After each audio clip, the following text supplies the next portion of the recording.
Hey there, lovely. I hope you've had a really Merry Christmas.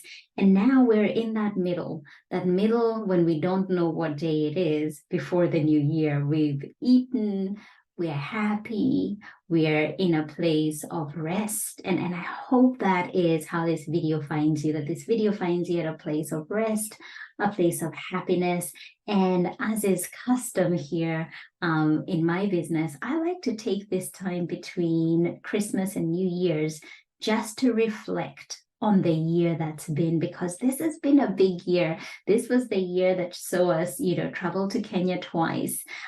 This was the year that we got to celebrate so much in terms of family, a family wedding, and traveling to Bali for me for the first time for work, and just embedding myself into my thought leadership as far as racial equity and inclusion goes, and sharing as much as I can as far as educating goes.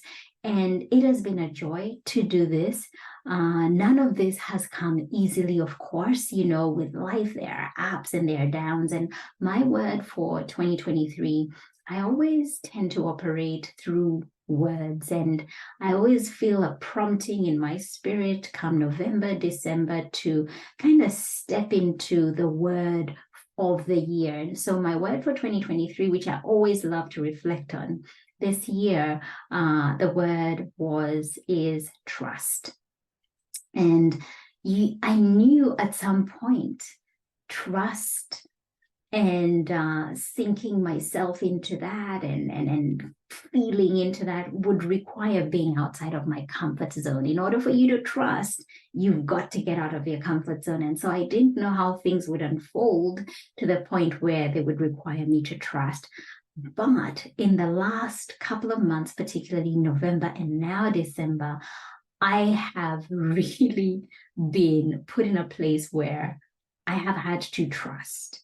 And by trust, for me, it takes me back to my faith, being somebody who believes in God and having to really stand on his promises, his words, and speaking life back into the areas where it feels like there isn't any life, or it feels like perhaps it's doom and gloom, but it really isn't, because whose word am I standing on? Am I standing on my own understanding, or am I going to stand on something that speaks higher of me and my circumstances? And so it's been a time of trust. And what I am loving right now is the fact that I have something to stand on, that I am not going through this season of trust on my own, that I am standing on something that for me feels like it's solid ground and it feels good, even though there is that discomfort.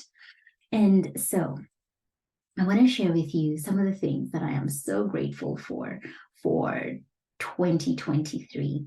I'm grateful first and foremost for you who have been here watching my videos, watching my lessons, reading the things that I have shared, be it through email or my blogs or my social media posts. I want to thank you, because it is you opening, it is you sending or replying to my posts, or replying to my emails that keeps me going. This is very much a two-way kind of work. It lets me know that you're there and that you're paying attention. There's one person who sent me some feedback when we did the launch for Represented. I believe it would have been the September 2023 launch of Represented. I speak of that like it is so many months ago. It's only a few months ago. And this person said, I don't always leave a comment. I don't always like what you share in terms of leaving hearts and the like. But I want you to know that I am here. I see you and I value what you share. Please keep going. And I cannot begin to tell you how much those words meant to me. And many times I have gone back to those words and they have kept me going. Because the work of inclusion it requires a certain kind of tough skin to keep going, even when it feels like it's crickets. Sometimes it has felt like that. And other times when people are cheering you on and saying, keep going, this is great work. And you're not seeing the results as perhaps you would like to see them. But the work is not going unnoticed. Things are beginning to shift, seeds are being planted, and from that, something beautiful will grow. So my biggest gratitude is to you for being here and for being engaged in the way that feels good for you. I am also really, really grateful for Abby, my OBM, who has supported me. This has been like a two-person business where we've operated together. And a lot of people think that in order to have a successful business, like you need different people doing different things. It isn't always the case. And sometimes having a lean team is such a powerful way. And the advantage of having somebody like Abby support me in every aspect of my business means that she has gotten to know my business intimately. And she has been able to know the ways in which we should be doing things better, the ways that we can improve, and certainly moving into 2024, looking for what support we can get on board now to support the structure that really has a strong foundation. So my greatest gratitude goes to you, Abby.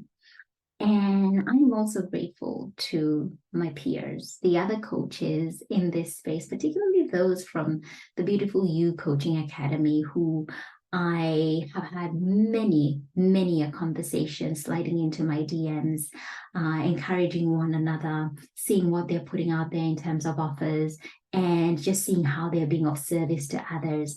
It is so beautiful to witness, because that then is like fuel. Like when you see somebody doing something in their zone of excellence, in their zone of genius, even, you want to step into your own zone and do your best work. So I've been really inspired by my peers, and also my coaches and my mentors.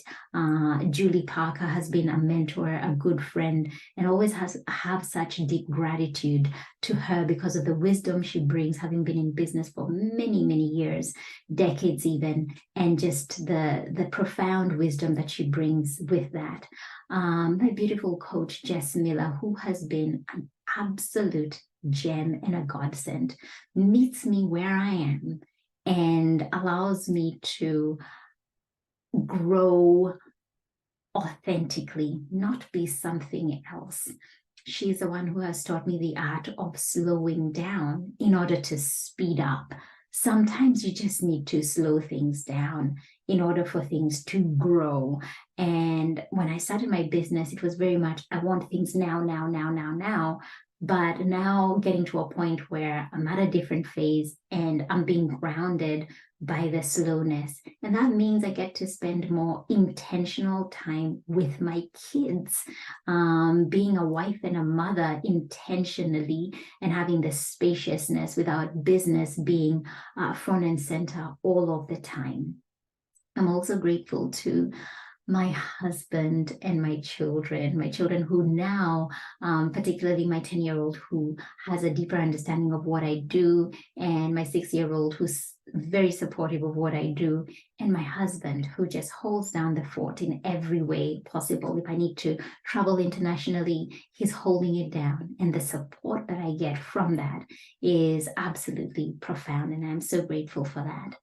And lastly, I want to thank my Kenyan community. There's a strong Kenyan community that is behind this. Thank you so much. It means so much to still be connected and rooted with people from back home, because that is a big part of who I am and my identity. And so I thank you.